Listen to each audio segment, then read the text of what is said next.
All right, welcome to another episode of Run It Back. And you know how we get down. We go back and look back at movies. We'll be getting to music soon, but right now it's just about movies. And we're going to talk today about a movie we've been talking about doing for quite some time yet, and that will be Training Day, involving Denzel Washington and I'm Ethan Hawke. As always, I'm your boy Prime. Y'all know what time it is. I'll be your host on that, but I'm joined by my partner, of course, Source in the house. What's up, Source? Gang. What's happening? It's all good. And we got a very special guest today. Our guy, our brother, Juwaan from Geek Vibes Nation. What's up, bro? How you guys doing? All right, we good, man. Glad to get you on. Wow. Glad to get you on. This is going to be fun, y'all. This is going to be fun, man. We're going to talk about a film that came out in 2001, produced by Antoine Fuqua. And a lot of you know some of his work, Replacement Killers. He had Bait with Jamie Foxx, and list goes on and on. And this kind of continues on the line of some of the movies, a lot of the movies that he's done. He likes action, he likes crime, he likes serious movies with drama, but also a little bit of comedy in it. And this was by all accounts a good movie as far as I'm concerned. Oh, hold on. I'm just laughing because you was like Antoine Fuqua, blah blah blah blah blah. Bait. You should have left that one off, bro. You shouldn't even credited that. I enjoy Bait. I can't. It was okay. It was okay. I enjoy Bait. It's Neil Long, right? Yeah. Neil Long, yeah. That's the only good part. That's the good part. That's the good part. Anything with Neil Long is good. Okay. Hey man, but it was a very risky movie, I think, guys, if we get right into it, man, for Denzel. If you think about it, we know Denzel is a guy that has always been the feel-good guy in movies or been the hero in movies. But by all accounts, he takes on the villain role somewhat, even though he's supposed to be a cop. Go ahead, Juwaan. I know you got a lot to say. Yeah, I told you guys when we talked about this on your Facebook page, I thought the movie was overrated. Now, I think we unfortunately live in a society where Time out, Juwaan. Time out. You cannot just say, I think the movie was overrated, blah, blah. No, stop right there. Okay. You think the movie is overrated? I do. And tell me why. It's overrated for two reasons. One, because I do not think it's anywhere near his best work. Anywhere near. I could name maybe 5 movies I think are better performances than that. And then the second reason is it's just, I don't know, there's something about that movie and his performance that's just over the top to me. I think maybe because it's so drastically different than all his other roles, but it just felt so over the top, especially at the end where he's at the light and they shooting him. Like, just all of it just seemed over the top. Maybe that's how things were in 2001. I was maybe 9 years old. So I'll give it up to that. But overrated to me is not a bad thing. You know what I'm saying? Like, is it a great movie? Sure. But do I think it's anywhere near his best work? No. I think the dude smoked it, and we going as we go through this. I mean, we're going to see why I have that opinion, man. Like, first of all, when we start this movie out, right? So we get Denzel. Like, first time I saw Denzel, he has a phone call. Hoyt gets the phone call, of course, and he goes to meet him at the diner of the restaurant. Denzel comes out. He's you're in the office. When they get to the cars, it's like, it's setting the scene off top that this movie is going to take place out in the streets. Denzel is a no-nonsense type of guy. And we knew that he was a star in the movie, but unquestionably, he was going to be the star in this movie. His attitude and everything to me was great. What think, Source? Yeah. I mean, was wilding from the jump. I mean, he told that man to shut up. First of all, how you going to call a man at his house and tell him not to go to roll call? Red flag, number one. But he was, Hoyt was so enamored with Alonzo that he was like, oh, well, that must be right. It must be what it is. So I'm gonna meet him at 10 o'clock. Get there, this man tell you shut up because he's trying to read his paper. Then you still talking. He tell him a story. He don't like your story. He say you smashed your training officer or you're lying. I mean, it was a lot going on just in that alone. But anyway, And made him pay for breakfast. Yeah, he brought that on himself though. You take advantage of the first offer, then ain't no seconds. Yeah, you never mess with a man trying to read his paper, bro. Or comic book. Juwaan, what year was this? He was reading the paper. Yeah, now you don't see that anymore at all. But yeah, no, I mean it sets the scene perfectly from the jump, like you said. And I think what I loved most was the dynamic of how this was never going to be a respect thing from Denzel's character to Ethan Hawke's character. It was always going to be, I'm here, and if I could pull up the ground, you'd be lower than that. You know, and it's kind of like, I think it was kind of like marking your territory. You were kind of letting him know, this is my city. I'm allowing you to operate in it. So you follow me, and you, like you say, you shut up and you do what I allow you to do throughout the course of this day. So I thought it was a great way to kind of kick things off, letting him know where he stands and how he should maybe talk when he's allowed to. You know, the one thing that puzzled me about this movie, maybe, and I've seen it a billion times, and maybe I'm missing something. Maybe one of you guys can tell me. How is it realistically that he is in line to be on this unit? He's only been on the force, 19 months? I don't think there's anything that happened that we saw where he did anything spectacular or they said anything about him doing something spectacular that led to this. Denzel is running an elite task force, and it's really what he's running. And this guy, as we find out later when he's there, when Denzel runs game up, leaves him in the house, with those guys, that he's only been on the force 19 years, bro. I mean, 19 months. That's my favorite. That's my favorite part of the movie right there. 19 months. So how he gets on this force, I don't know. So I will say one of the writers of this movie, David Ayer, who everyone knows, it's Suicide Squad and all these other different movies. He also wrote and directed a movie called End of Watch with Jake Gyllenhaal. I like End of Watch.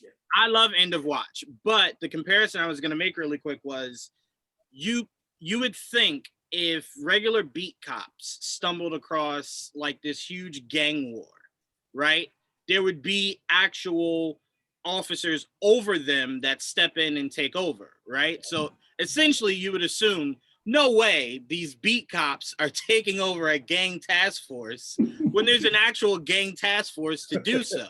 So it just reminds me of what you just asked here, to where it's like, yeah, there's some questions to be asked here of how he got into this as quickly as he did.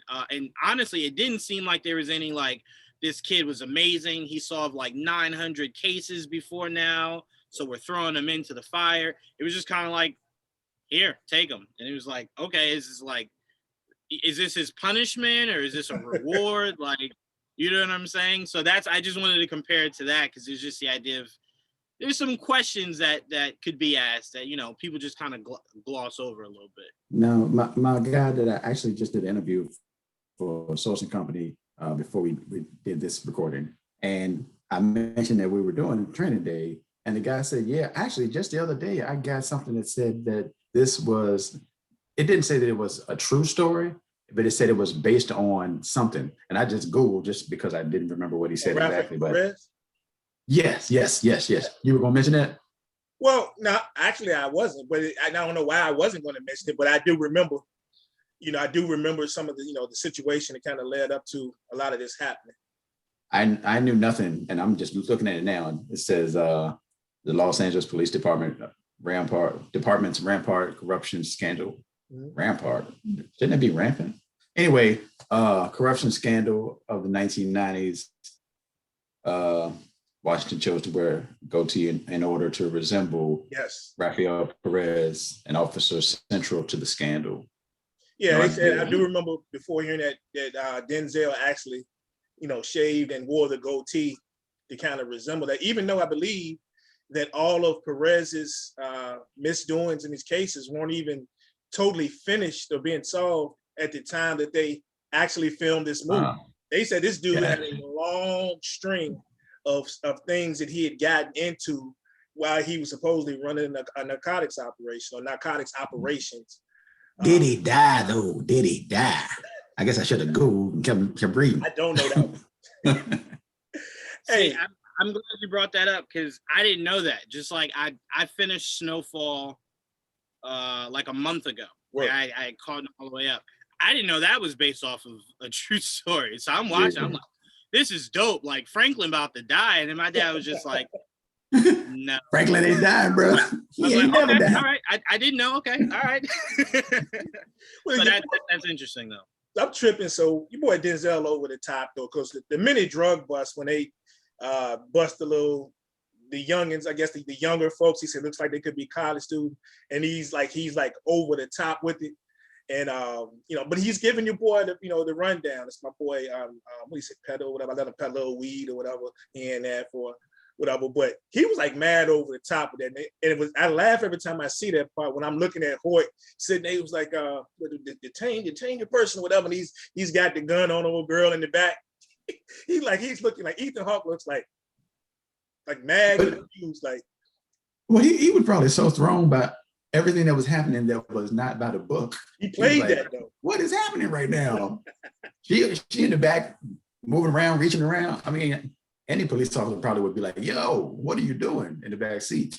But he was so confused by what was happening around him that he was like, he probably didn't even see it for real. He was like, what are you doing? That's the key. And he never questioned what he was doing because you remember we saw the premise of this movie kind of spelled out just before this a little bit earlier, because when they were riding in the car after they left the diner, he makes a statement, I'll do whatever I have to do, right? So automatically you're like, well, I wonder what is this going to lead to? Like, this is going to lead to something. And it led to a whole lot, especially for one day, bro. Like one day, And then when they get to the scene a little bit later, remember when they ride in the car and he stops the rape of the young lady, the assault of the young lady. And I'm sitting there tripping off of this, right? So your boy Lonzo gonna get out the whip and sit there, open a pack of cigarettes, and just watch him fight these two dudes, right? That's crazy. He wasn't even winning. Got mad squabbles, boy. Yeah. I mean, that was another moment of him kind of just flexing the idea of like, let's see if you belong. Like, can you knock off these two dudes? And if you can't, I know you ain't got no business being with me. You know what I'm saying? So again, it was just flexing. It was a subtle flex for him. But I'm sure we'll get to this, but it turned out to be a huge scene, scene going forward. That I really appreciated. I tell you what was even a bigger flex. And just before this, I don't even how I missed this. So when he's getting old boy to old boy in there to actually make him take the drugs in the car, right? He talks him into it, and you gotta know the game, you gotta smell the street. Not only does he pull his gun on Hoyt, he stops his car. He has stopped his car in the middle of an intersection and then pulls his gun out on another car. So if you count, he pulled his gun out twice on that scene. Then he also ends up pulling the gun out later after Hoyt then beat the guys there. This dude then pulled out his weapon 3 times and like it's 3 times in the first 20-25 minutes of this movie. Yeah, I got it on in the background now, muted. And as you said it, he literally stopped the car and pulled the gun out. But again, it's just it's a subtle flex, man. It's you being able to say, who's gonna stop me? And it's in a time period people forget. I'm saying it like I was cognizant of it. I was born in the 90s, but in the 90s to like the early 2000s, it was cops could really still do whatever they wanted to do. We always think like, oh, this is newer for our generation, and it's like, well, if you were born in the 90s, spoiler alert, it ain't new. Cops is doing what they wanted to do in the early 2000s for sure. If you didn't know it before the Rodney King incident, you knew it then because you had 4 police officers beat a man after he's already senseless, beat him senseless on camera, and they still work with it. That is crazy. And that's why I always respected how dirty they were making this cop, because it was supposed to be in a time where cops were super dirty. Like it was, I mean, you just said it. He pulled a gun on dude, and literally no cars around him were like, let me go call 911. It was just, everybody was just driving by, beeping the horn, trying to get him out of their way. Like it was as if it was normal. You know what I'm saying? So it's like, I did appreciate the accuracy of how it was just like all the cops were pretty much dirty out there. I wonder though how the cops felt watching this movie, because I remember watching something when they were saying that Antoine went out there and he talked to the police officers and they had talked to the gangs and stuff, and to get, you know, a more behind the scenes look at a lot of things and to get the feel on how to do this movie. I really wonder how the cops that only gave them some insight on things about gang life and drug life in LA really felt about the way that this came out, or even the ones that didn't help in this. Like, what was everybody's thoughts on that after seeing the way Denzel was portrayed? Well, I mean, to me, you gotta think about it like, even the things that they don't consider dirty, but they know are not by the book, we looking like, bro, what are you doing? Like, you can't do that. That's not, nobody told y'all to do that. Nobody told y'all that was okay, and yet y'all continue to do it. So they might have looked at it like, yo, they really like, they might have still looked at it like it was being blown out of proportion, even though they know that they do things outside of the parameters of what they're supposed to do. Yeah, I mean, I watched a show called Chicago PD, and what makes me uncomfortable watching that show sometimes is like the lead character Voight, he'll have a prisoner in like the cage that they have like in the basement of the police station, and he'll be like, all right, so like, you know, where's the kidnapper? And the dude's like, I'm not telling you. And Voight will beat this dude. And I'm sitting there as a viewer and I'm kind of like, yeah, you got to do it because like he ain't telling you. But then the other part of me is just like, there's rules against this. Like there's 100% rules against this. Like you're not supposed to be able to do this, you know, but like it kind of gives you a look inside the world of this probably happens every single day. Yeah, ain't no problem. Never know. Ain't no problem. That is 100% true. Hey. Yeah, for sure. But Snoop though, man, come on. It's like one of the more memorable lines in the movie. Put me in the front seat with him. I bet I whoop his ass. Like that was like Snoop. I will have to say, man, Snoop, there's two iconic roles Snoop did that I just hold in the highest regards. And it's probably Baby Boy when he kicked over his little toy set. And then and then him saying, put me in the front. Like, I don't know, man. It's just something about Snoop that those two scenes to me are so iconic because he delivered them so well to where it's like, it's not really supposed to be funny, but it really hit his humor. It really did. Yeah, he said that was a dream for him because he said he was going to take any role he could get because he really wanted to get into movies at that time. Of course, this is back in 2001. And then, of course, we've seen what's happened since then in various films he's been in. Some of them, you know, some of them are lower budget, some of them not. But he's been, quite prevalent in the scene as far as the movie industry. Yeah, he didn't want Car Wash to be the biggest thing he was in. Snoop is always for sale, baby. I ain't mad at him. Always for sale. Always a price. Get that money. Another musical artist, man. Did y'all not love Macy Gray? Macy Gray. Come on, man. Yeah. I want to see that war. That's another thing, though. That's another thing I wonder how often cops get away with, because when you're in a moment, right? Like cop just bursts into your door, right? You're in a moment, you know, your mind's all fogged up. They just hand you a piece of paper. I wonder how often people actually stop and read the paper to see if it actually, you know, if it's a warrant. Got a menu. Right, exactly. Because to me, I kind of feel like in the moment you're in shock. So you're just like, what's going on? What's going on? But that's how they get you. It's the shock and awe of it. They burst in. Here's the paper. I have a warrant. Let me search for everything. People don't know that warrants aren't straightforward. So the warrant could say they're only allowed to look for a handgun. Right. So he stumbles across marijuana that has nothing to do with the actual warrant that he has. But a lot of people, especially in our community, don't know our rights. So it's the idea of he could find everything. But meanwhile, he's only supposed to be there for one thing. So that scene always sticks with me for sure. Yeah, and Lonzo, cold as he is, I mean, I know you can never be too careful, but the dude pat down the 10-year-old nephew too. Like, he ain't trusting nobody. Be tough to die from the gun at the end of a gun of a 10-year-old. That'd be a tough way to go. Yeah, man. I'd ask for a redo. Ain't no way you sending me to the pearly gates by no 10-year-old. Ain't no way. I need a redo. All this stuff I've been through. Sure. Right, a 10-year-old, how I go?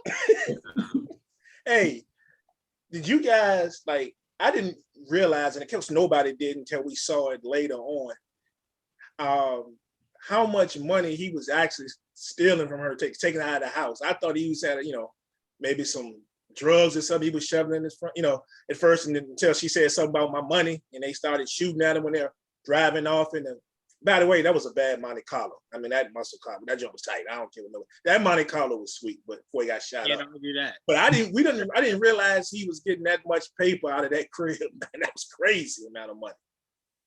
I mean, I've always wondered that, especially back in the day, like around the 70s and 80s, right? How often someone could do like a drug bust, find all this money. You telling me none of those cops was just like, man, I got bills. I'm gonna pocket. Of course. I'm gonna pocket it. I don't know, man. It's just, I mean, now you can't get away with it, but back then they had to be stealing all that money. That's the least of my concerns. Like, you're stealing dirty money. I would not be concerned about that at all. As far as being a citizen and saying the police, right. Like, hey, I don't know how much money was there, so I can't really argue the fact. Even when they went to old boy house and they said it was $3 million. It was supposed to be $4 million, and it was going Roger take $3 million. Yeah, Roger House. Yeah, how great was Scott Glenn in that role? Though he was really good, man. Like, he was really good. As soon as I saw him, I was like, he is playing this role, bro. He is playing this. What's up, brother? The first time he went to the house, and he said he told the joke to Hoyt. That was dope. Yeah. He said Daisy Fresh rookie, whatever he called him. But but we find out that he's not only a guy that's been on both sides of the law, but he done prison time too. So, and he must have gotten out. He probably didn't do the amount of time he probably should have done. He had folks looking out for him. And you wonder what turned for him. But what do you guys think turned for Alonzo? Like, do y'all think that he was once a good cop and that somebody had something over him and he drifted into it, or he was once a good cop and he just realized that in these streets that certain things just have to be done to get the job done, and why not look out for myself in the process? Like, what do you guys think led him to be the cop that he ended up being? I don't know. I think I view it the same way as people in our community when they say the only way to make it is like, I had to sell drugs, I had to go rob somebody. And it's like, I don't think that's the only way, sir. I think that was the easiest way. So I kind of look at him the same way. I don't think it was the only way for him to kind of exist in these streets. I think it was probably the easiest. He knew he can get away with it. Having a badge in that time, I mean, you were bulletproof, you know what I'm saying? So I don't know. It's hard to believe he was a good cop and fell this far down. You know what I'm saying? I don't know. That outside of the Alonzo part, that's an interesting take from a younger person. I don't know, maybe there was another way. I don't think that was the only way to get out. Here's the thing, short. 10 people in the hood, right? Mm-hmm. 2 of them just geniuses, got good jobs, whatever the case may be. So let's say 2 of them get out. 5 of them are just in between. They're used to being at whatever level they're at, and they're gonna just be that. Right. Then you still got a couple more that aspire to be something else. There were only so many ways you could go as a Black male. Not that you couldn't go to college or whatever the case may be, but if that was never shown to you, if you never knew you had that option, and you see the other 50%, 70%, whatever, are still here, still at the same level, then why would you think to aspire to something more? And you see this way, which is crack rock, or you got a wicked jump shot, sports, entertainment, drugs. That, I'm not saying that was literally the only way, but it is only so many people that was going to get out of that thing the right way, the legal way. And I'm not saying it was okay. I'm just saying I understand. Yeah, no, the numbers definitely work against this. I 100% understand that. I think more so I'll speak to now. Now there's literally no excuse. You can go on YouTube, make a fart video, and become a billionaire. So to me, today, there's no excuse. But overall, I completely understand your point. If you don't know, you can't do. You can only work with what you know. So, I mean, I understand that. But today, no, I don't think I could accept that today. Whew. I still disagree, but I get it. I get it. It leaves a lot of stuff to play in your mind, because he does mention to Hoyt quite a few times, I was the same way, I was this, I was that. Wondering when we meet the 3 high-ranking officials, or the 3 wise men, as he called them, could it have been that he got caught up in something? When he this is what you're gonna do for us, blah blah blah. We're gonna get you out of this or whatever. And he did it so well. It was like, shoot, we're gonna keep this thing going. I got to keep my mouth shut anyway. But hey, this way I can be a king in these streets. I can pretty much do what I want, and as long as I'm making folks happy, we good. And I think there's a fine line between. And I don't know what good cop, bad cop. I think it's a fine line between all these ranges. This nuanced, like you might be a great cop at one thing, but you still take money. Same way as a parent or an employee or whatever else. It's levels to it, to me. Yeah. No, I'm with you. I mean, because a lot of people look at it at the end of the day of, oh, he's keeping the streets safe, and it's like, to a degree, sure, but there's a reason why what he's doing, he's not making public to his captain or to the whole squad, because he understands that is dirty. So at the end of the day, I don't know. I always kind of feel like once you kind of go to the dark side and then you realize that you're on the dark side, you got to understand that you're either going to stay there, which is, that's your decision, but you could go back to the good side. And I get it. This is different. Being a cop, you really can't turn against your brothers in blue.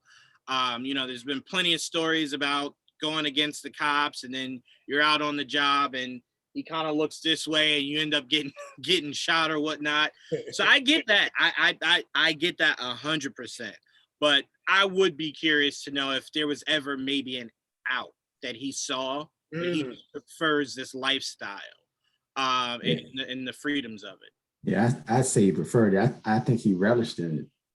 He reveled in it, whichever word is more correct, because he lived that life and he appreciated being that. I think he appreciated being that dude. Plus, it worked with his anger issues. He wasn't worried about any of the dangers so much, because you remember during that conversation with the 3 wise men, after they were talking about, they knew about his incident with the Russians and how it was a price on his head. They did mention, I'm worried about you.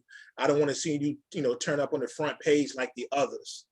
So there's been others. So he knew what he was doing, But speaking of that, wondering how he got that way, I do remember, and I read this like a couple of years ago, there was talk about they were going to try to do some type of prequel. And I don't know if they're still going forward to it, which would have probably led us to seeing him early on, and maybe to how we got to this. Probably loved to have seen it. But I don't know if we're going to get that now because I know it's been at least 2 years ago when I first saw that. And of course, we had maybe a couple years before then, they had a failed TV show, but it wasn't dealing with this character. It was two other guys, but they named it Training Day and only made it for like 13 episodes. Yeah, shouldn't have did that. Yeah, shouldn't have made it that far. Yeah. Yeah, I don't know about that. That's tricky. I mean, there were rumors. Antoine actually was attached to it. There were rumors of the studio kicking around the idea of doing a Godfather prequel, even though technically we already got that within the 3 movies. Yeah. But getting Leonardo DiCaprio to be Don Corleone and showcasing the rise, and it's like some things just shouldn't be touched. And that definitely shouldn't some be. people Don't mess with a classic. Right. But to some people, Training Day is a classic. Yeah. So to me, it's kind of like just let it be. Let it be a classic. Let it sit there untouched. Because honestly, unless you get Denzel's son, there is nobody that you could go out there and get That's that what would even remotely dope. That would be dope. like what Denzel brings to the table in this movie. So that's what I was going to ask, but you couldn't even get him because that was 20 years ago, and he's the age that Denzel, or around the age that Denzel was, in the movie. So what are you going to play, like 18 years younger, 20 years younger, Yeah, no, that's true. That's true. No matter how we felt about Denzel's performance in this movie, who else do you think could have pulled it off? The role? Mm-hmm. Don Cheadle. But that's my answer for everything because he's my favorite actor. So,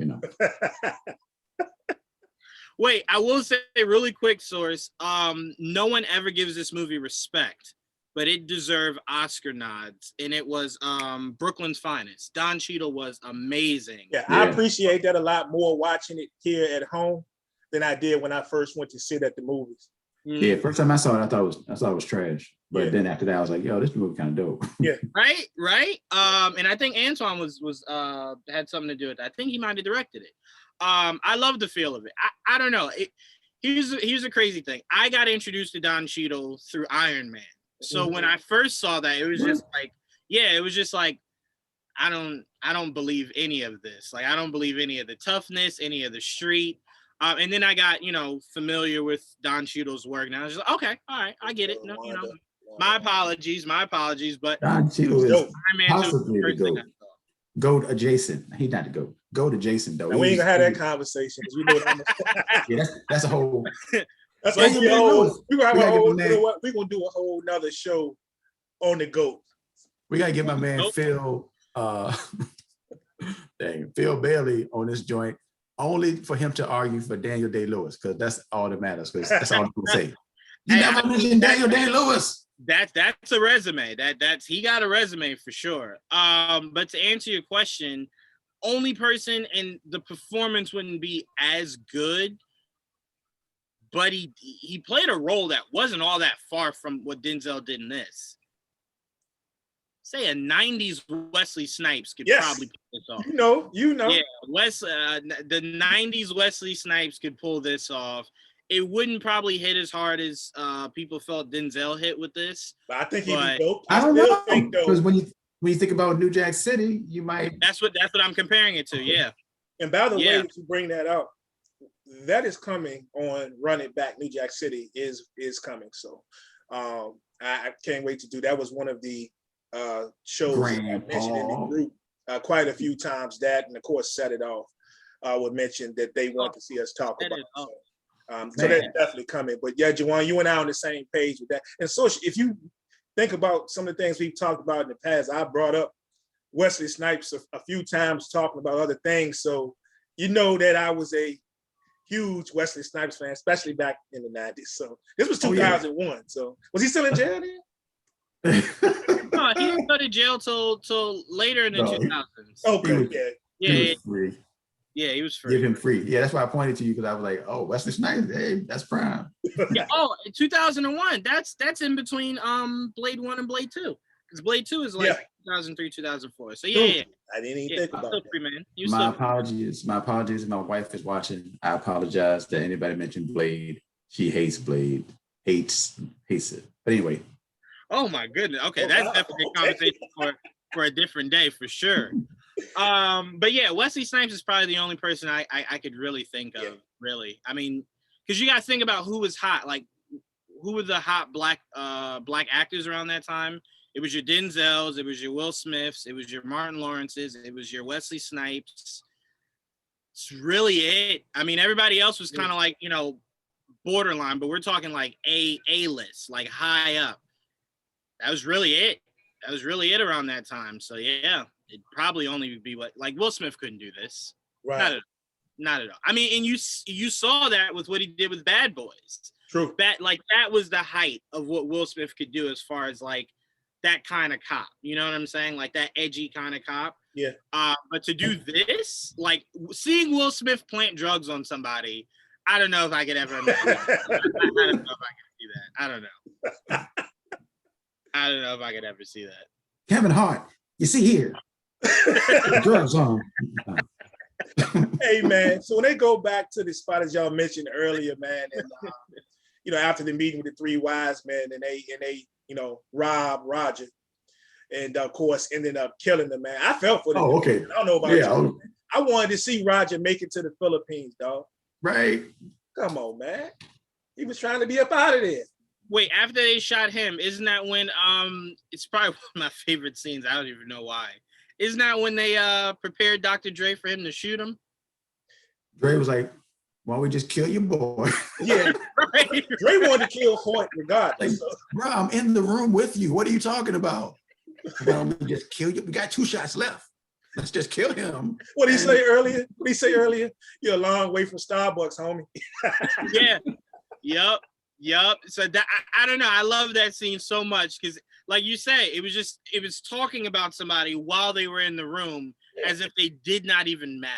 Yeah. And honestly, when you look back, probably should have did it. Would have caused some. Man, that was my thing. Let's be real. I mean, we know what happens to Lonzo in this movie. Mm-hmm. Man, they should have killed Hoyt, man. He should have killed. He had all the chances in the world to kill this man. Numerous. I don't understand why you don't kill him. Because I think he needed him. He needed him to take the fall later. He needed him for something later. That's what I was thinking. He was keeping him alive for his own person. I mean, obviously, he wasn't keeping him alive because he liked him. He was keeping him alive for his own personal use. But so my thing is, I agree with that, but then I'm missing something. So between the time that they killed Roger and they were debating on killing Hoyt, soon after that, that's when they go to the neighborhood, you know, with the what was the Mexican family, whatever, they were there, and they go there, and he brings them gifts, you know, boxes, you know, blenders with money and stuff in it, just to leave him there to kill him. Yeah. So it wasn't that much. It was really any time difference between the time they left Roger's crib to head over to that neighborhood. That is true. Now they would have had to explain his death, like, and I know they had come up with whatever they were going to say, but that would have left them with an issue because they still would have had to, you know, have their stories together, and his death would be related to them. But they could have shot him and said that old boy got a shot out on him. That's what they said they were going to do. That's what they said they were going to do. Yeah. But is it easier to do all that or to just take him somewhere where nobody even expects him to be? I mean, that's dope. Some people to kill him. That's dope. And, you know, I feel like he still had, I don't know what the use was. Maybe we'll never know. But I feel like he kept him around because he had something else. I don't know. Hey, Juwaan, so we talk about this a lot, man. You know, when we do your show, man. Do you think, and I've seen some of the deleted scenes for this, I don't see anything pertaining to that, but do you think that there could have been something like Source was saying there was a reason, could be a reason they kept him around a little bit longer? Think they might have cut something out between leaving Roger's crib and then going to see the Mexican's house? I ultimately think at the end of the day, they understood that to pull this off against Roger, you might have needed a fall guy. And, you know, I think having him there was their way of going, well, I'm not going to be your fall guy. Like, none of us are going to be your fall guy. So you got to get somebody to be your fall guy. And I think he just landed in the perfect situation for Alfonso to where it's like, here we go. It's a perfect guy. If we got to serve somebody up, we'll serve him up. And then when it turned out he didn't need to serve him up, but needed to get rid of him because he knew too much, dropped him off at the house, told him go wait inside. I'll be there in a minute. That's an explanation. Right. And he expected that he would never make it out of that house. But again, he stopped the car, let him go, stop the mugging. And therefore, that was his get out of jail free card. So again, Fonzo put himself in a whole bunch of situations that led to the end of this movie. So, Source, that's one of your favorite parts of the movie, though, right? Bruh, I love that whole interaction, because I think the first time that I watched this, I knew I felt like Alonzo wasn't back there anymore. I don't know that I thought he was gone. Like, you look outside, his car was gone, but I felt like he was not there. But not really thinking the whole scene out. But the fact that my man, plus I like the two, I don't know either dude's name. It was three dudes, not the crazy dude, but the two, the cousin, and then the dude that did most of the talking when they were talking about playing cards, or let me see your gun and all that. I like that. I like that dude usually when I see him. So he was the same dude that was in Next Friday. It's unfortunately the same dude that when they're casting and they're like, we need a bad Hispanic, he is always numero uno. It's like three of them, and they're always like, yo, can you get me, bro? Yeah. That's how it used to be with black actors too, actually. but that's another story. But yeah, I love the scene. I don't know what it is. It's just they know what's going on. He doesn't know what's going on, but he's trying to figure it out. Then he kind of lets his guard down a little bit. Then they push it. Let me see your gun. Then he lets his guard down even more, even though he doesn't really want to. But he knows my only real help is not in here. It's these three dudes. So I'm trying to survey the room, trying not to be the jerk cop, but to not be an idiot. Then he gave him his gun, and I was like, yeah, you didn't push it too far. When I first saw it, though, go ahead, Juwaan. Go ahead. No, I was just gonna say the main cousin with the mustache. Yeah. He really sold it. He really sold that scene, and I will also say, he gets used a lot in Hollywood. Also, he does. I don't know what his ethnicity is because he literally plays. He was Samoan in Hobbs and Shaw. It's just wait, what? Like, what are you, dog? But no, it really sells it. And to lend to what Source was saying, what I think makes that scene so iconic is that that's suspense at the highest form. Yeah. Because you don't know what's going to happen. They know, Man. They have every idea, but we're left in the dark. And when he pulls out the wallet, I know a lot of people are like, oh, he about to die. He about to die twice. That would be his get out of jail free card, though. Yeah, they planted that seed early. I'm not gonna front, man. I love action movies. I am a geek when it comes to gangster flicks, mob movie, whatever. And I'll see all these scenes and nothing like surprises me, nothing really shakes me. I'm just like, oh, that's part of the movie. But I'm not gonna lie, man. Me just having that thought when they had him in that bathtub and that water's been like, no, I don't even know what I would do in that. Like, what can you do really? But like the thought in my head, like you right there. Like, they gonna shoot me? Are they gonna drown me? They gonna do both? Like this is crazy. Like I ain't gonna lie, I felt a bit of anxiety watching that, but I'm like, oh boy, like I'm like, it's crazy. You can take a bunch of other scenes and other movies, and then I'm like, oh wow, okay, that's dope. But that one just kind of had me. But I'm not gonna front. It was well done. And then you call the little cousin. Oh, we're gonna get you the bottom of this right now. Yeah. And she gonna try to, act like it ain't. No, spit it out. Come on, Shirley. Come on, please. Then she actually. No, go ahead, sis. I'm sorry. I was just gonna say I was actually surprised at the moment when she said it. I don't know.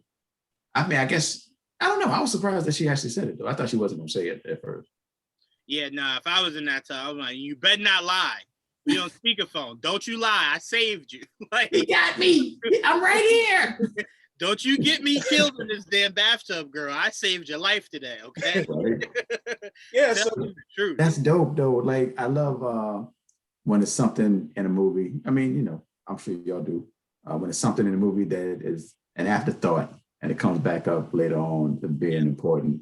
Not necessarily like, oh, random dude on the street that you were mean to killed everybody at the end of the movie, but like something like this, because this was like, it wasn't over the top. It was a scene and it was an important scene, but it wasn't like you were thinking it was going to come up later.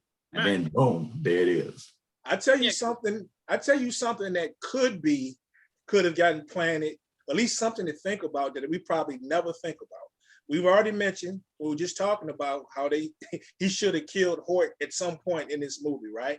Mm-hmm. Look, you guys ever had the thought that the reason, other than the fact that he had a wife and a young daughter to go home to, but he had so much comeback and so much adrenaline in him, especially towards the end during the fight scene, right? And of course, Alonzo didn't kill him then either. He's off to go meet the Russians, right? Do you think that he might have been that hyped up because of the drugs he had earlier? Still able to keep getting up? I know it seems small, but think about that. It's possible. He smoked the PCP, the dust, whatever. I don't know how Sherm works. About that stuff, but they say it takes a while to get out of your system, bro. I'm just saying to have that comeback. Just think about it. This dude jumped off the what was it? The second floor or the back? Remember they were fighting up top. You know, and for Alonzo, before he beats him, takes the money and prepares to go meet the Russians. And when he's pulling out of the hood, boy jumps down on the cop. It's crazy. Might have been them drugs early, man. I'm gonna tell you. I mean, I think everybody has seen some form of crackhead strength. So it's not hard to believe that drugs can give you some kind of superpower. Hey, so we've seen what's your boy? Was it Tyrone? Is it Tyrone on the Chappelle show? Who is it? What's your boy? Tyrone Biggums. You lift up a bus, man. I'm just saying. hey, I'm just saying you're not far off with it. But before we leave the tub scene, I think what bothers me the most is that's a big shotgun. I don't think any of them thought about the blowback. He was trying to close the curtains on it, though. Yeah, it's like that's not gonna help nothing, dog. That's not gonna help nothing. But yeah, no, this scene was really, really, really well done. People don't give writing enough credit, but this scene specifically very well written because it holds you. You have no idea where it's going. Yeah. And then boom, you get the moment, and then you're like, oh, thank God he saved that girl. The writing was great, and the acting was great. Like that was real. Like when they're dragging him down the hall, like, all of them, it was believable, man. Like they were dragging this dude down the hall to get him to the bathroom, and you're looking at their faces and the way they're acting. They were on point. All of them were on point. Yep. And Ethan Hawke, that had to hurt, man. Going to get dragged across that floor. But phenomenal scene, man. But like one of the things we do got to discuss is, so Eva Mendes, we didn't mention her the whole time. So she's obviously his lady or one of his ladies. So we find out he's supposedly married and has 4 kids, right? And has 4 kids in it. So is that boy really his son? The little boy, her son? Yeah. Well, her son or his son? Their son. His son. Because if you watch early in the movie, they don't really say that. You know, he said it's just a little something, a little loving touch, here and there. And he goes over. And the little boy is used to saying him. And I still think it may be his son because of remember when he first leaves the house early in the movie, like when he and Hoyt leave and he talks to the little boy. Not so much that he talks to the little boy, but the look on Eva Mendez's face when he leaves, right? One, it could be the look of, I know he's into some crazy stuff and dangerous stuff. Am I ever going to see him again? Or the look could have been that look of, he's having a conversation with our son. And I know it hurts that he's probably not there every day. You know what I'm saying? Like not knowing when or if I'm going to see him again once he leaves his house, because they don't refer to him. He didn't refer to him as a son. He said something about my son at the fight scene at the end when Hoyt comes looking for him. It's definitely her son, 100%. Only reason why I don't think it's his son is that little boy would have sold him out for nothing. Not candy, not $1. He would have sold him out for free. Yeah, he did That that old, sounds like old boy in the somebody house. right. That sounds like a kid that has no emotional attachment at all. But that's because he don't know him. Because he only show up to smash his mama or when his daddy come through the neighborhood to do whatever. So he don't know that man. Fair. He just knows his dad. That is That's fair. true. Yeah, and let's be real. Like, I mean, it's done all the time. That'll be people that'll have a hookup, a side piece, whatever, and they will have a child. And that might be the only father figure they see. So sometimes they may refer to him as his son. Mm. But I will say, though, the look on the little boy's face after they have the conversation and he goes out and up on his breath, I think he says, bye. You know, that's at least, if it's not his father, it's probably the closest thing he's had to a father figure. I think it's his father, but I do think that he had no relationship with him at all, and he didn't know him.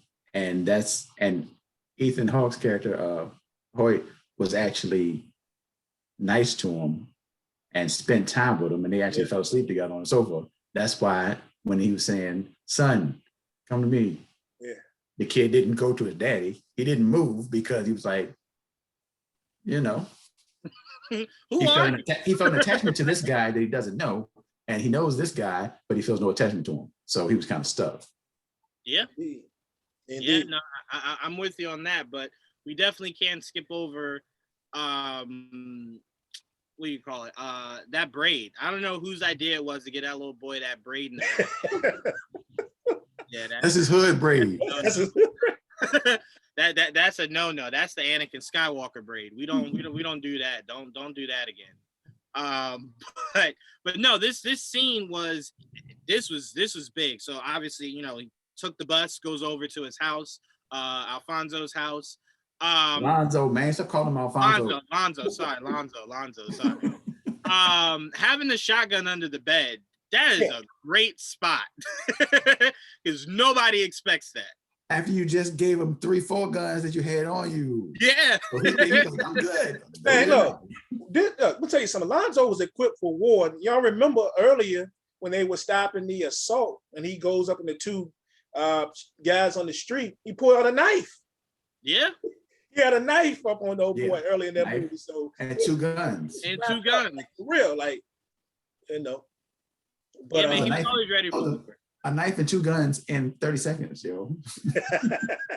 He was wild. Yep. Wait. No. Hold on. Yeah, 3 guns on him. Yeah, but I'm saying in that scene. Oh, in that scene, okay. Because I'm like, when Jake showed up to the house, he made him take off the one on his ankle. And on his back. Yeah, and on his back. And then I think he had the one in the holster, right? Yep. Goodness gracious, he is like a walking arsenal, man. Now I will say this. So you know, we're at the end of the movie, and I think they did a great job when they were showing that hood and that neighborhood. There were tons of a lot of those people. We recognize a couple of faces, of course, like Terry Crews and I can't think of the other guy's name. That's also a director, but those a lot of gang members, like real gang members in that scene. And I just thought that whole thing, which is great, man. A lot of people they had talked to beforehand. I read that they had to get, Antoine went into the neighborhoods, talked to, the Crips and some Bloods, whatever, and got permission because they said that was well known in most of those neighborhoods, and especially in that one project area that they were using that they weren't allowing no cameras down there, period. Oh, for sure. Just regular cameras, period. So for him to be able to get down there and not only get them in the movie and talk to them and get the feel of everything and allow them to shoot down there, for the most part, we don't know if any money was exchanged hands, but just to let them in the movie, thought that was dope. I'll even say what helped Antoine a lot, it might have been one of the reasons why he had casted him. It helps a lot to have Snoop Dogg, the OG Crip himself, to be able to tell the neighborhoods like, he's with me, it's good, don't even worry about it. Y'all know I'll take care of y'all. So I bet you that helped a lot. Without Snoop, I don't know how well that goes, money or no money. Because they just rob you and take the money, so that's never a problem. It's just the idea of why are you bringing cameras around here? Not a camera phone, nothing. Don't bring none of that around here. So I do believe some okays had to be given The from flip some phone, OGs out there. they done made a comeback. So I mean, 2000, was it even a flip phone then? 2000? I don't even Had know. to be. No. it's 2000. It's How you gonna say had to 2001. be? You was 2. I was not 2. I was 8, but fair. Fair. No, I don't think they were camera phones. I don't think they were camera phones. Yeah. So, but the guys in the hood, they were tired of Lonzo's mess and pretty much gave Hoyt, a pass to go handle his business and do what he needed to do. And he even had his back towards the end when they were getting into it, and pull a gun out on Lonzo and let him go do his thing. So right then I'm like, well, darn, I mean, they gonna kill him like Alonzo, which they didn't end up killing Alonzo. They actually let Hoyt get away. But to me, one of the other mistakes that Alonzo made was not only, like I said, not killing Hoyt earlier or making sure it was done.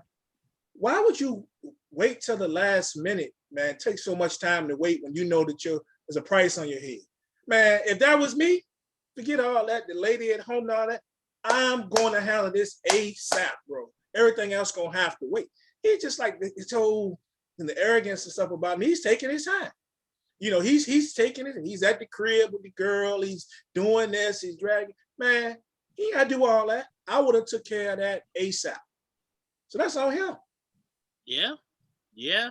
I mean, I'll definitely say the idea of the hood taking Hoyt's site was something that always bothered me. Yeah.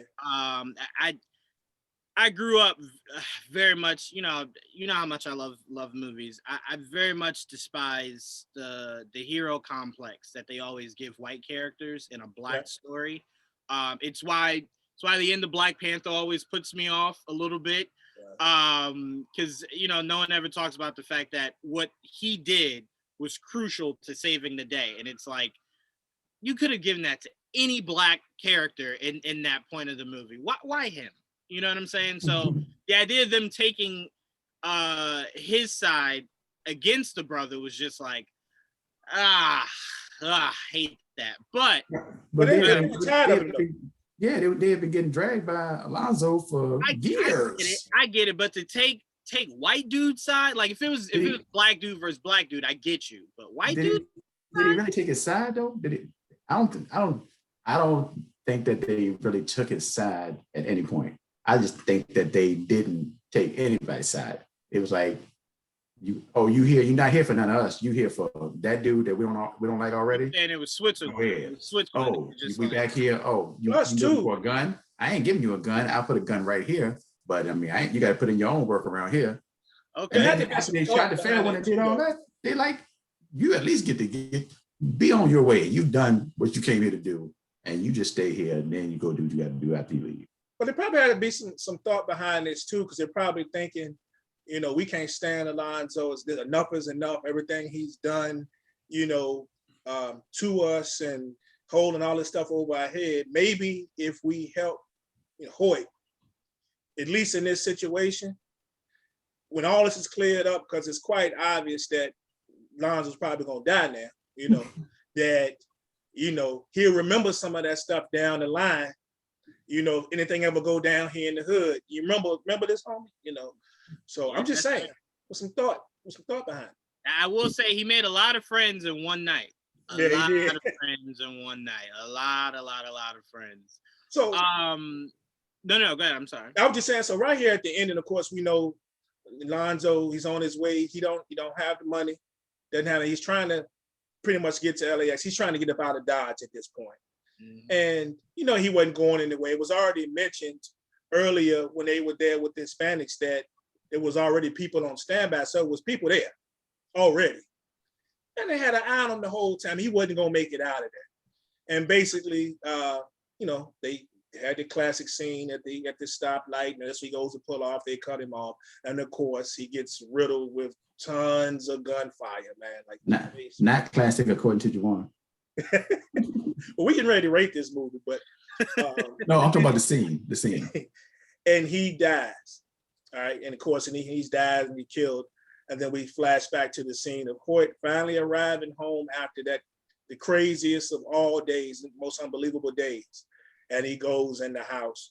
And then, of course, if you listen to when they're reporting it, they didn't report it the way it happened when they're saying that the narcotics detective, whatever, was killed, blah, blah, blah, while investigating something, Of course, he didn't get the true story about what really happened, so that was covered up. And probably damage control done by the three wise men, of course, 100%. So they can keep everything smooth and nothing points back to them, and we just keep this thing going, find our next guy. And it ends. And I see the biggest problem that people seem to have, if there is a problem with the movie, is the ending. A lot of people don't like the ending, which I don't think personally was that bad. Now, what I would have liked to have seen, even if they could have given us another 5 minutes, at least 11, and I know what they were shooting for, just showing your boy dragging and walking into the house, but I would have liked to have seen exactly what happened to him after that. Like the next day, you mean? Yeah, I mean, did he get some type of award for being whatever being a cop that he was? Did he? I always imagine he turned his badge in. That's what I was getting ready to say. Or did he just turn his badge in? Did even though Lonzo is gone, was that just like enough to scar him and say, look, man, I used to be a high school football star. I'm gonna get me a job being at a high school, man, and coach football. I wanted to know what happened to Horton. I mean, as a cop, you kind of know that at any given time, your life could be taken on the job. But what he went through in the course of 24 hours is probably unlike anything any usual cop goes through. So in a lifetime, you'll have a cop that retires after 50 years that has never seen any of what he saw in one day. So in my mind, it was always what was important about showing him going home to his family was the idea of not taking that for granted. So I always imagine he probably thought to himself, there's probably more people like this than there are like me. And also the idea of, I do like the idea of coming home to my family every night. Maybe this just isn't for me. So that's where my mind always went, is that maybe we could have got a quick scene at the end of him standing on the sidelines of the high school when his wife and daughter sitting in the stands. I don't know, but I think there's something poetic about not knowing, because it's something that we always will talk about. It's why I hated how The Sopranos ended, but as I grew up, I respected it, because it's like there is something beautiful about just leaving it for us to kind of fill in the blanks however we want. He could have done what you just said, could have turned it in high school teacher or gym teacher or whatever. So it's whatever we deem it to be. And I think there's power in that. And I think that's why directors love to do it. Great point. All right, but I do want to say really quick, the dialogue at the end, the all transcendently great dialogue. I think one of my favorite lines was when he was saying, I'm surgical with this, Jake. I'm surgical with this. Yeah, that's always one of my favorite Denzel lines all time. But the reason why I usually rate things as overrated is when you usually ask someone, just random person, right? Casual moviegoer, about Training Day, about Scarface, what is the only scenes that ever come out of their mouth? I'm King Kong ain't got nothing on me, and say hello to my little friend. Right. And to me, a movie can't be a classic if that's the only thing you remember. That's the highlight. That's what everybody knows. I need you to tell me about the scenes that happen. I need you to tell me about that shower scene in Scarface. You know what I'm saying? Yeah. You know what I'm saying? I need stuff like that. So to me, it's just, through life, just talking to people about Training Day, that's all they ever talk about was the ending of this movie. And I'm like, well, did anything else like really capture you? It's just like, maybe, but that ending. And it's like, well, then it can't be. A classic has to be from the beginning credits to the end credits. So that's why I say, to me, it's not a classic, and it's a bit overrated. Like I said, I didn't say it's a bad movie, but American Gangster is my all-time favorite Denzel movie. My top 5 movies all time. That is the epitome of Denzel, being a character that's bad, but portraying it in the lens of a good guy. And us seeing how he's turned into the bad guy from the view of the other side. I loved everything about it, and I think American Gangster is a million times more quotable than Training Day. So that's where I graded on the curve of overrated. Is that I don't think this movie is better than American Gangster, but I think you'll only find 10 people in this world that think American Gangster was better than Training Day. So that's that. I just wanted to kind of like bring it into context of why I thought that way. And it's just I don't have it in my top 5 Denzel movies. Well, I respect that. I respect that. And everybody has different opinions on everything, on what's their favorite Denzel movie, the favorite Tom Hanks movie, their favorite whatever. The thing is, though, what you were saying is, my only rebuttal would be is we look at Frank Lucas, we look at Malcolm X. When people love Malcolm X, those are real people, right? Lonzo's not a real person, right? Lonzo, Denzel went back and and did some things and changed his appearance as far as the Rafael Perez situation in narcotics, but he's not a real person. So if I'm taking it for portrayal of someone that's not real, me personally, I can't make that comparison because I think he did an excellent job with doing something that's not real. Now you're looking at Frank Lucas and Malcolm X; those are real people, which I think that he had definitely a really good representation of them as well. I mean, an awesome representation as well. I mean, people don't really mention Malcolm X other than the fact that the movie was long as all outdoors. It was long. Yeah, so I think I probably took me to the third time that I actually saw it, that I actually watched it all the way through. I'd always never fall asleep or whatever. But I don't compare them. We're just talking about what do you think you like better. I get it, but I can't compare his character there with those other, I'll even say this. Let's take American Gangster and Malcolm X completely out of the picture. I think he was way better in Man of Fire.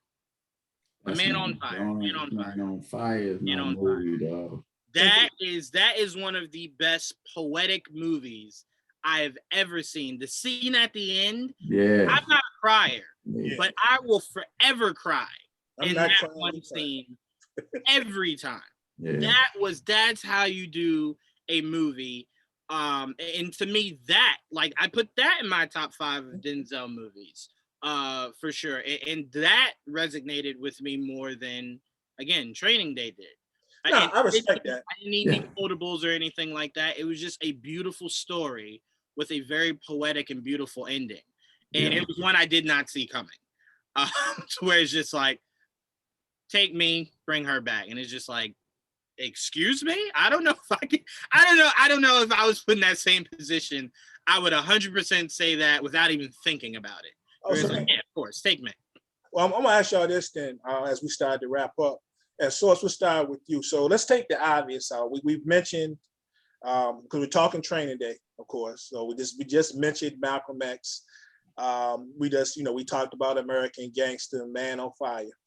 If we remove those movies from the list, give me one movie of Denzel Washington, and you can't include Remember the Titans either, that you absolutely love and enjoy, that you've seen multiple times. If you had to pick one other than those movies. I don't know if I love it and enjoy it. I'm gonna tell y'all this. I've never told anybody this. So keep it between us. I cried pretty much the whole first half of probably from the first third to the second third of John Q. Cried. It was. I only watched that movie by myself. Dog, I was in a theater and I was by myself. It was literally nobody else in the theater. Dog, it was bad. It was bad. I don't know if I was thinking about my children or just the movie itself. I don't know, but it was bad. I think it was a tough time at that time for me personally. And that was bad.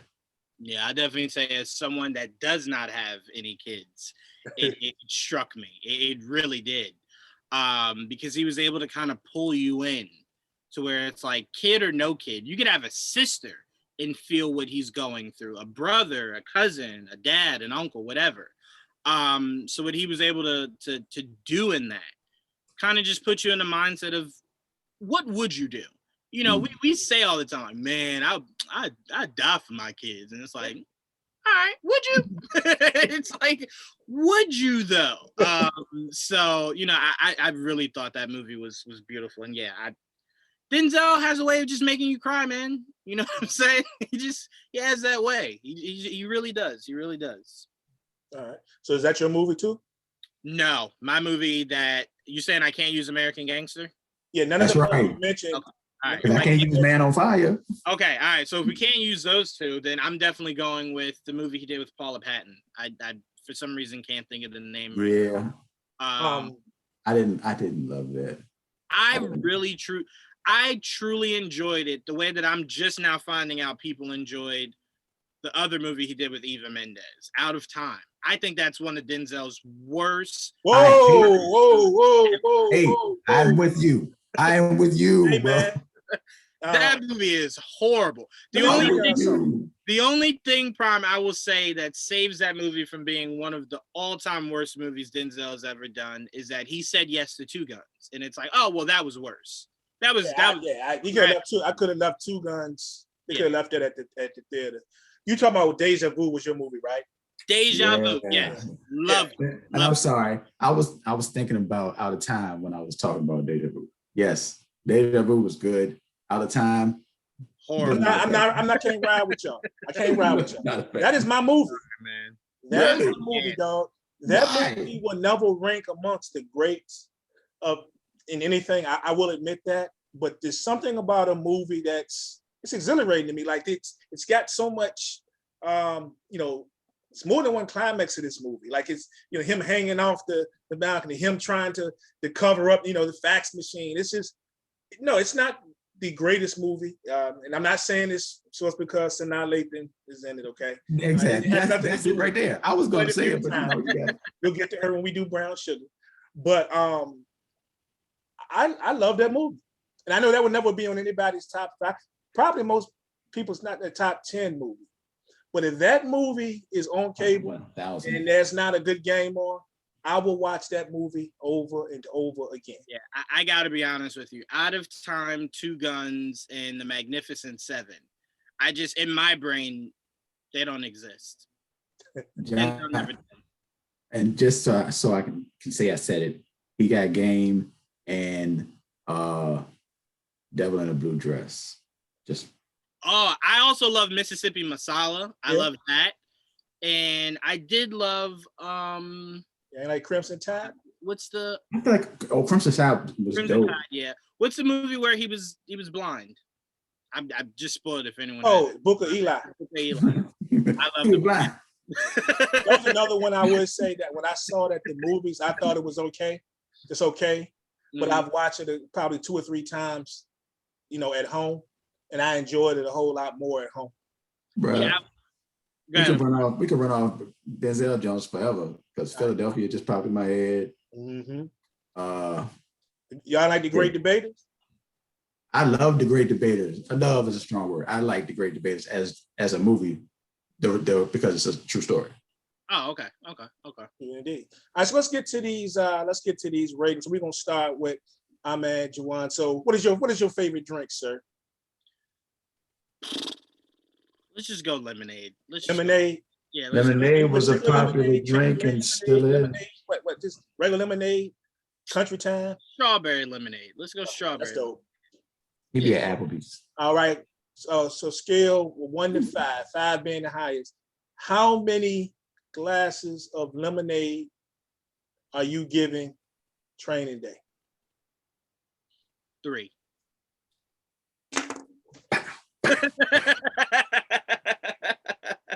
Wait. You said between 1 and 5, right? 1 out of 5. Between 1 and 5, right? 1 and 5, yeah. 3's right there in the middle. It's right there in the middle. It's solid C+. It passes. I'm sorry. It's the best. It's the best I can give it. When I grade movies, I grade it when it comes to the lead actor. I grade it as far as his overall body of work. And if it can't fit in my top 5 for that actor, to me, it's not. I can't call it a classic. Hey, your scale is broken, bro. Your scale is broken just based on what you just said. Not because you said a 3, because of your criteria. That's what I'm talking about. Of not being in his top 5. I don't have training. He got a million movies. Yeah, but I can slim, like, I have a top 5 for Denzel that even all the movies he's making today just does not change.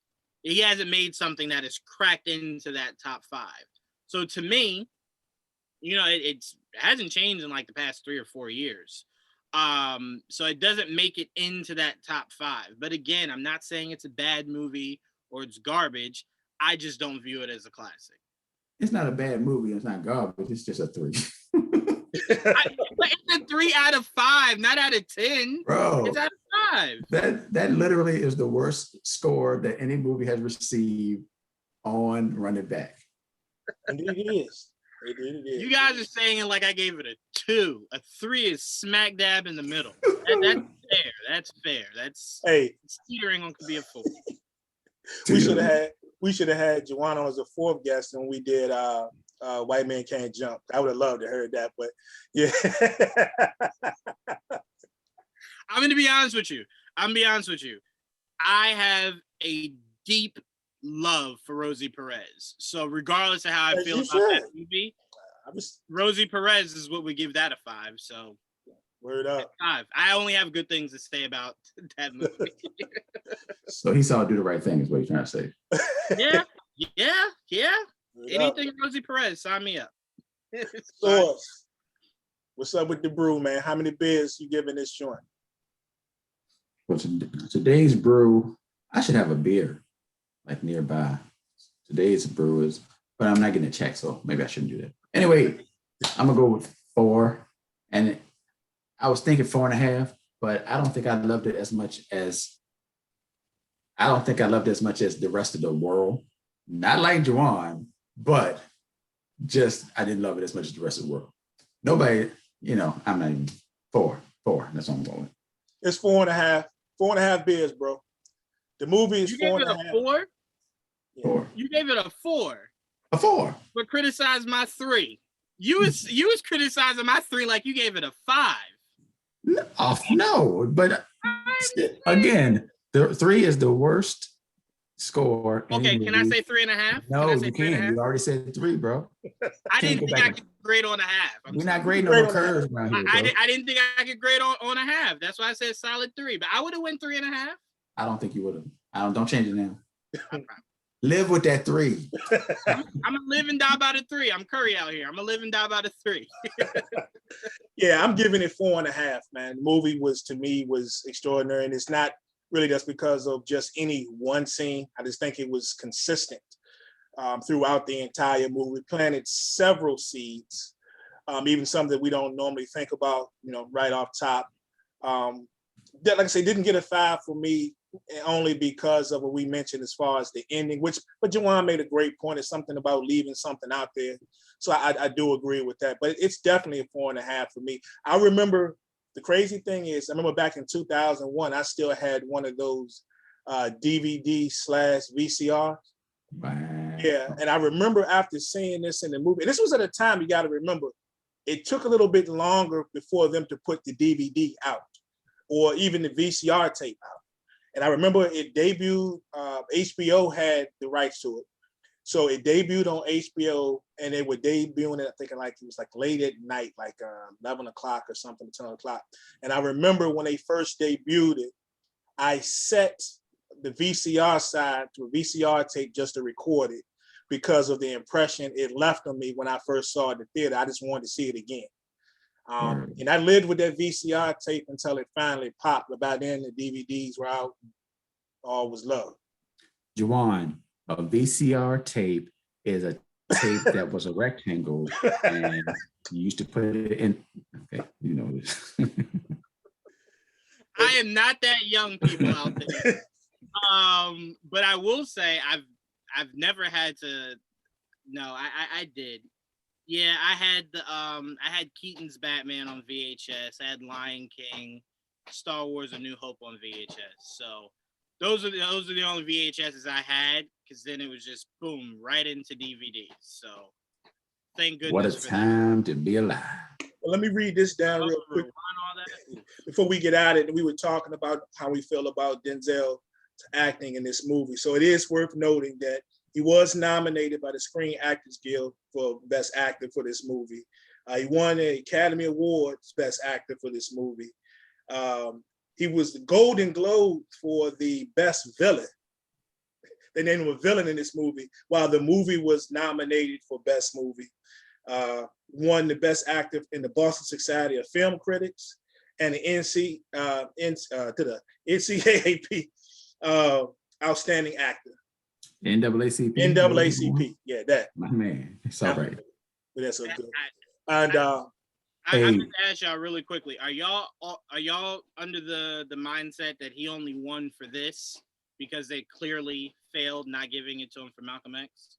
I'm with you. I don't know if it was really for this alone or for this along with all the other things he had done previously, and it was just the perfect year to get this Black leading actor and Black leading actress or male actor, female actor, however they say it now. Mm-hmm. So there could be a historic moment. Maybe maybe through some of the awards, but it's a long list. It's more than what I just named. Right. Gave him the award. So on some of those lists, I agree that could have been the case. But I do believe in others, people really felt that he deserved this award. Like I did mention, we weren't used to seeing him. We always talk about how diverse actors and actresses can be and the different roles they can play. People had never seen him like this before. And to be able to, no matter how you rate his performance, one thing you got to admit, he pulled it off. No doubt. So, I think it's something to be said about that. I think we do also have to remember, I think because a lot of people just don't remember this, the year he was nominated for Malcolm X, that was a tough male category. He was up against some all-time greats. That it was difficult for him to pull that out. It just was. He was amazing in Malcolm X, but he was going up against Al Pacino that year. And it's like, he called that man the Susan Lucci. He called him Susan Lucci. Did you hear that?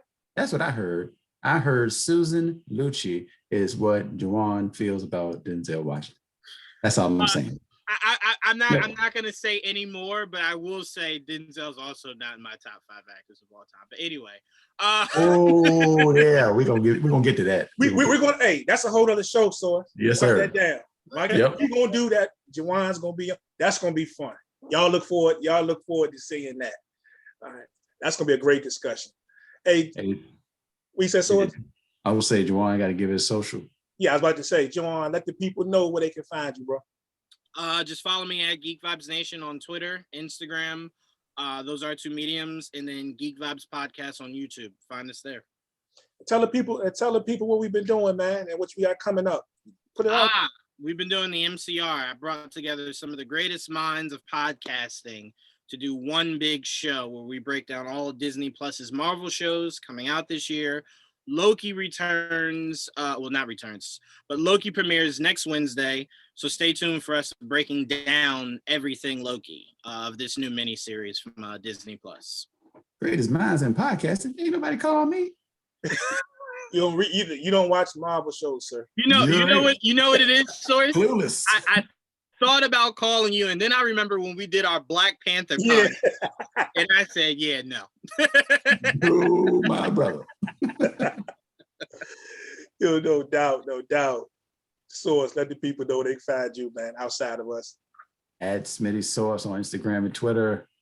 Y'all know Source and Company on where? YouTube, Apple Podcasts, Spotify, wherever. Instagram, yeah.